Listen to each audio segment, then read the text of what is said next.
नमस्कार दोस्तों।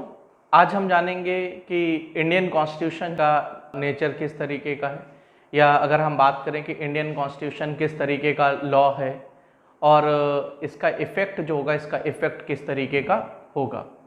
तो जब हम इंडियन कॉन्स्टिट्यूशन की बात करते हैं तो इंडियन कॉन्स्टिट्यूशन एक सब्सटेंटिव लॉ है, और सब्सटेंटिव लॉ की भी अगर हम बात करें तो कई तरीके के सब्सटेंटिव लॉ होते हैं कि जिसमें ड्यूटीज़ जो होती हैं, ड्यूटीज़ इम्पोज्ड बाय लॉ होती हैं। कुछ जगह पर rights and duties created by parties होते हैं।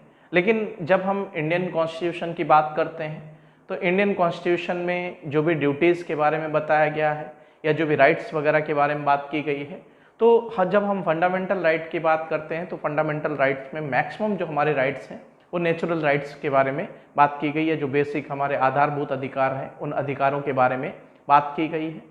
और इंडियन कॉन्स्टिट्यूशन जो है वो मैक्सिमम राइट्स हमें प्रोवाइड नहीं करता है। कुछ राइट्स इंडियन कॉन्स्टिट्यूशन के द्वारा प्रोवाइड किए जाते हैं, लेकिन ज़्यादातर जो फंडामेंटल राइट्स हैं उन फंडामेंटल राइट्स को प्रोटेक्ट करने की बात इंडियन कॉन्स्टिट्यूशन करता है। दूसरी तरफ हम जब बात करते हैं तो ये एक सब्सटेंटिव लॉ है, और ज़्यादातर सब्सटेंटिव लॉ का जो नेचर होता है वो नेचर किस तरीके का होता है, तो सब्सटेंटिव लॉ का जो नेचर होता है वो प्रोस्पेक्टिव नेचर इफेक्ट का होता है। या अगर हम बात करें कि उसका जो इफेक्ट होगा वो प्रोस्पेक्टिव इफेक्ट होगा, रेट्रोस्पेक्टिव इफेक्ट नहीं होता है। तो इंडियन कॉन्स्टिट्यूशन भी एक ऐसा लॉ है या एक ऐसा सब्सटेंटिव लॉ है जिसका इफेक्ट प्रोस्पेक्टिव इफेक्ट है, रेट्रोस्पेक्टिव इफेक्ट नहीं है।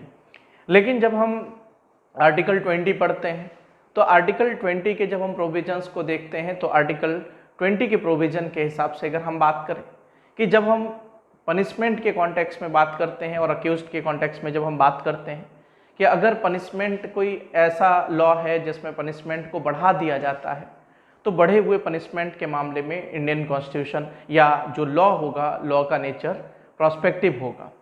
ठीक है, उस स्थिति में उसका नेचर जो होगा वो रेट्रोस्पेक्टिव नहीं होगा या उसका इफेक्ट रेट्रोस्पेक्टिव नहीं होगा। लेकिन अगर हम बात करें कि पनिशमेंट जो था अगर उससे कम पनिशमेंट कर दिया जाता है किसी भी पेनल लॉ में, तो उस सिचुएशन में जो लॉ है, लॉ का इफेक्ट रेट्रोस्पेक्टिव भी होगा और प्रोस्पेक्टिव भी होगा। तो अब हम इस बात को समझते हैं कि रेट्रोस्पेक्टिव और प्रोस्पेक्टिव इफेक्ट होता क्या है। तो लॉ बनने के बाद में अगर कोई लॉ एग्जिस्टेंस में आ जाता है या किसी लॉ का कमेंसमेंट हो गया, और लॉ के कमेंसमेंट होने के बाद में अगर कोई रॉन्ग किया जाता है जो उस लॉ में एक रॉन्ग के रूप में है, तो पर्सन को तब लॉ के प्रोविजंस के तहत लायबल बनाया जा सकता है। लेकिन अगर उसने कोई एक्ट किया था, जो एक्ट तब किया गया था जब लॉ एग्जिस्टेंस में था ही नहीं, तो बाद में लॉ बनाकर हम क्या नहीं कर सकते हैं कि उस पर्सन को उस एक्ट के लिए लायबल नहीं बना सकते हैं जो एक्ट उसने पहले किया था।